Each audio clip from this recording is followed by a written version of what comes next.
ஆச்சி மசாலா. எந்த சமையலும் ருசி தேடும் ரகசியம் 20 ரூபாய்.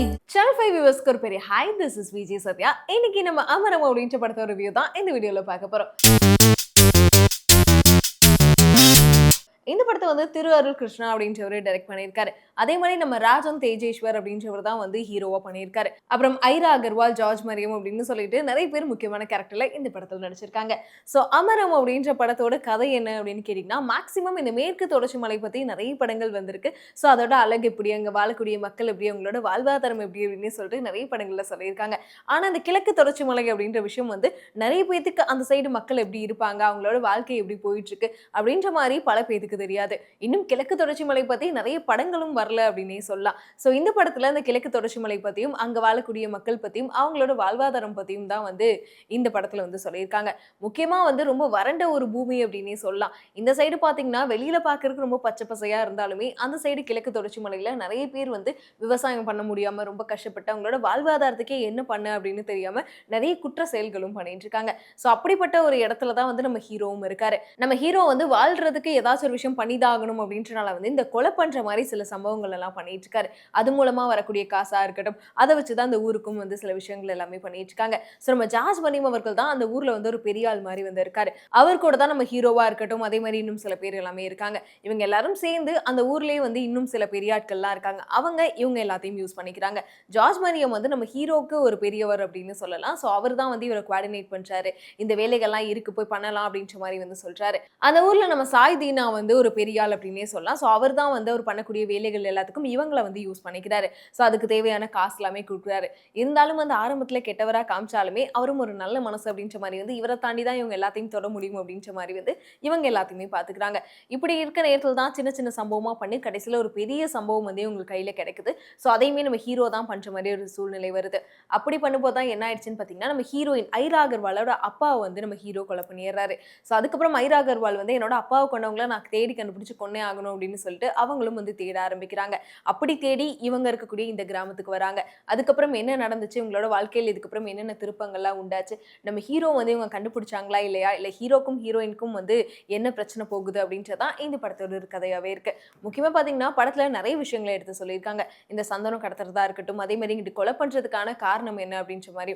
ஏன்னா ஒருத்தவங்க கொலை பண்றாங்க, ஸோ அவங்க குற்றம் செய்யறாங்க அப்படின்னா அதுக்கு முக்கியமான காரணம் வந்து இந்த சொசைட்டியும் தானே காரணம் அப்படின்ற மாதிரியும் வந்து நிறைய கருத்துக்களை வந்து இந்த படத்துல சொல்லியிருக்காரு. இன்னும் சொல்ல போனா இந்த படம் பாக்குறப்போ வந்து அவரோட முதல் படம் அப்படின்ற மாதிரியே தெரியல. ஏன்னா ஹீரோவா இருக்கட்டும், ஹீரோயினா இருக்கட்டும், ஸோ ஹீரோயின் வந்து நிறைய சீரியல்ஸும் பண்ணியிருக்காங்க. இந்த படத்துல த்ரூ அவுட்டா ஃபுல் படத்துலயுமே ஹீரோயின் வந்து வராங்க. ஏன்னா மேக்ஸிமம் வரக்கூடிய படங்கள்ல வந்து ஹீரோயினோட போர்ஷன்ஸ் ரொம்ப கம்மியா தான் இருக்கும், அவங்களோட ஸ்கிரீன் ஸ்பேஸும் ரொம்ப கம்மியா இருக்கும். ஆனா நம்ம அந்த பழைய படங்கள்லாம் பார்த்துருப்போம், அதுல ஹீரோயின் வந்து ஆரம்பத்துல இருந்து அந்த எண்டு கிளைமேக்ஸ் வரைக்குமே இருப்பாங்க. அதே மாதிரி தான் இந்த படத்துலயும் அப்பாவை கொண்டவங்களை எப்படியாச்சும் வந்து திருப்பி கொலை பண்ணணும், அவங்கள வந்து பழி வாங்கணும், கொலை பண்ணியே ஆகணும் அப்படின்ற ஒரு வெறியில ஹீரோயின் இருக்காங்க. இருந்தாலும் ஹீரோக்கும் ஹீரோயினுக்கும் இருக்கக்கூடிய அவங்க மீட் பண்ற விதங்களா இருக்கட்டும், அதுக்கப்புறம் அவங்களுக்குள்ள இருக்கக்கூடிய அந்த கெமிஸ்ட்ரி அப்படின்னு சொல்லிட்டு ரொம்ப அழகா போர்ட்ரேட் பண்ணியிருப்பாங்க. ஏன்னா ஹீரோக்கு வந்து ஹீரோயினை வந்து அவங்களோட அம்மா மாதிரி தான் பார்ப்பாரு. ஸோ இவருக்கு எதுக்குனால வந்து இவங்களை பார்க்குறப்ப அந்த ஒரு ஃபீல் வருது. அப்பா வந்து கொண்டவங்களை பழி வாங்கியே ஆகணும் அப்படின்னு வரும்போது ஹீரோயினுக்கு அதுக்கப்புறம் அவங்க மனசுல என்னென்ன மாற்றங்கள்லாம் ஏற்படுது, இதுக்கப்புறம் இந்த படத்துல உண்மையாலுமே வில்லை யாரு, யார் அவங்க அப்பாவை கொலை பண்ண சொன்னா அப்படின்னு சொல்லிட்டு பல ட்விஸ்ட் அண்ட் டர்ன்ஸோட தான் இந்த படத்தை கொண்டு போறாங்க. முக்கியமா இந்த படத்தோட சினிமோட்டோகிராஃபி ரொம்பவே நல்லா பண்ணியிருக்காங்க. எல்லாருமே இந்த மேற்கு தொடர்ச்சி மலை பத்தி தான் பேசுறீங்க, ஆனா கிழக்கு தொடர்ச்சி மலை அப்படின்றது வந்து நிறைய பேர் வந்து அதை பத்தி பேசுறது கிடையாது. அங்கேயும் நிறைய மக்கள் வாழ்ந்துட்டு இருக்காங்க. ஸோ அந்த ஊர் வந்து எங்க தொடங்குது, எங்க முடியுது அப்படின்னு சொல்லிட்டு பல டீடைலிங்கான விஷயத்த இந்த படத்துல சொல்லியிருக்காங்க.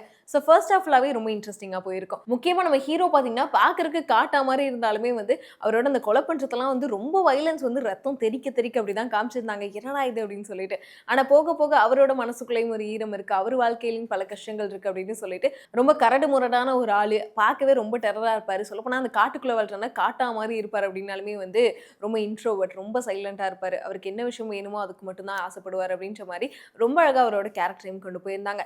முக்கியமா அவர் இப்படி மாறினதுக்கான காரணம் என்ன அப்படின்ற மாதிரியும் வந்து எடுத்து சொல்லியிருப்பாங்க. ஸோ அந்த இடத்துல ஹீரோ வந்து ஆரம்பத்துல இருந்து எண்டிங் வரைக்குமே வந்து அவரோட பெர்ஃபார்மன்ஸை ரொம்ப அழகா கொடுத்திருக்காரு. அதே மாதிரி ஹீரோயினோட போர்ஷன்ஸும் வந்து ரொம்ப நல்லா இருந்துச்சு. அவங்க ரெண்டு பேத்துக்கும் வரக்கூடிய சாங்ஸா இருக்கட்டும், ஸோ ரொம்ப ரெஃப்ரெஷிங்கான சாங்ஸ், அது மட்டும் இல்லாம மியூசிக் கேட்கிறப்பயும் வந்து எல்லா இடங்களையுமே கரெக்ட்டா பிளேஸ் பண்ணியிருந்தாங்க. அதே மாரி நம்ம சாய் தீனாவோட கேரக்டரும் வந்து இந்த படத்துல ஆரம்பத்துல பார்க்குறப்போ ரொம்ப இரிட்டேட்டிங்கான கேரக்டரா இருக்கேப்பா அப்படின்னு யோசிச்சா, ஆரம்பத்துல ரொம்ப இரிட்டேட்டிங்கான கேரக்டரா இருக்கே அப்படின்னு பார்த்தா, அதுக்கப்புறம் அவரோட கேரக்டருக்கும் சில ட்விஸ்ட் எல்லாமே வச்சிருப்பாங்க.